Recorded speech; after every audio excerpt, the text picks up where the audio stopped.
Episode 6. Hello, this is Andre Davis, and about 3 years ago, I did a series of YouTube videos that focused on the following question. What are the things holding America back from the realization of successful, affluent African American communities being the norm and not the exception? In this episode, we're going to talk about why is racism still a thing. And when I had it up 3 years before, it was definitely the most popular episode that I put up. So enjoy. And, forgot to say, if you're looking for a good book, Our Two Societies is available on Amazon, in print, e-copy, and on Audible. Talking about a new narrative on racism, and today's topic is why is racism still a thing? I'm going to start this conversation off with some facts, and then we'll get into some opinions. Fact, for the people, and by the people, does not include slaves. Although 9/10 of blacks in America pre-Civil War era were subjected to slavery, being black is not synonymous with being a slave. Fact, pre-Civil War, 1/10 of blacks lived free in the North. In fact, in 5 of the 13 colonies, blacks had the right to vote if they met the qualifications that white people also had to meet to vote. This can be found in the dissent in the Dred Scott case, Justice Curtis's dissent. Fact, pre-Civil War, 9/10 of blacks in America lived in the antebellum South and were exposed to a culture with Celtic roots that predate America by thousands of years, often referred to as redneck culture. This culture had direct influence on blacks in the South, most of whom were 3, 4, or 5 generations removed from Africa and its various cultures by the Civil War. Fact, race is a permanent physical attribute. Culture is a system of values, priorities, behaviors, and beliefs that are learned and can be adopted or rejected. Stay with me. All right. Now, making conclusions about an individual based on genetic traits out of his control, as opposed to individual choices, values, behaviors within his control, is being a racist. In practice, white guy sees a black stranger and concludes that he is a lazy ghetto thug. Black guy sees a white guy and concludes that his life is better because he is white. They are both racist. And for those who say you need power to be racist, I ask, are the KKK members no longer as racist as they used to be? What's the point? Why are you pissing me off? Okay, politicians and social activists on the right and the left focus on the permanence of racial identity rather than the impermanence of cultural identity to ensure that there are two separate political identities based on race instead of a political identity based on the individual choices, values, behaviors, and priorities that coincide with success in a free market. This is done to their benefit and your detriment.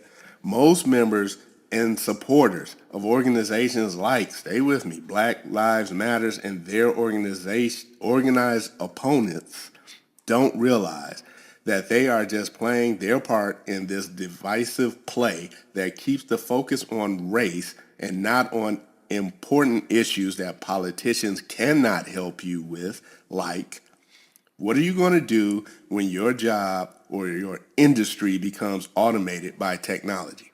Are you going to build a wall? Are you going to cry institutionalized racism? Racism will always exist as long as there are political identifications based on race. Politicians and activists who claim to fight to eradicate racism on your behalf while perpetuating a political identity based on race are in effect lying to you because eradicating racism would be counterproductive to their self-interest as your paid savior. You know, I support Kaepernick's recognition of the problems facing minorities in America, but when will he be able to stand for the national anthem? What pro-racial political groups and individuals are doing instead of helping you succeed in this free market is perpetuating a false narrative that if you are a white pedophile enjoying an incestuous relationship with your daughter, unemployed with a third grade education, at least you're not a black doctor. And they ignore simple facts like blacks from the West Indies have a higher per capita income than other Americans, white, black, Hispanics, or Asians. There is no racial difference between blacks from the West Indies and blacks in America. However, the degree of exposure and adaptation of redneck cultural traits by blacks in America is the difference. Those whites who disregarded aspects of redneck culture that are not conducive to success in America's free market and adopted values and behaviors of other cultures that are conducive to success in America's free market have become successful, and so have other blacks.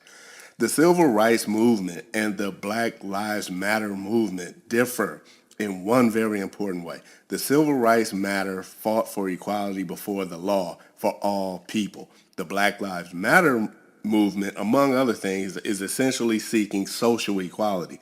However, unlike legal equality, which is a God-given right and an objective goal, social equality is not. Should you be deemed socially equal to a high school dropout on crack if you are an established theoretical physicist? Well, in America, they both are equal before the law. Socially, not so much. Social equality is an individual responsibility, and no one should infringe upon that responsibility. No one.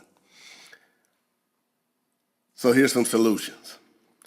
Ignore race hustling politicians, social activists, and media on the right and left. Obtain skills that others are willing to pay for in this present and, most importantly, future market by all means necessary. If you got to catch 4 buses, go to school, stop hanging out with certain people, change your major from sociology to computer science, do it.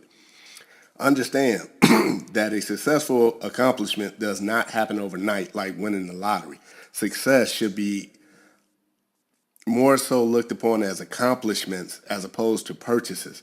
You can lose every purchase you obtain from a lottery ticket, but no one can take away the accomplishments of raising a successful kid, obtaining a college degree, owning a business and employing people, writing a novel, discovering planets, etc.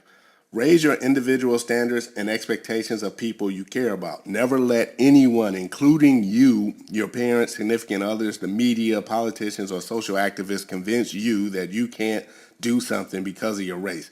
Encourage patience and perseverance in your loved one's purposeful struggle towards excellence in whatever they do. Realize that exceptional people are made from exceptional individual choices, not individual races.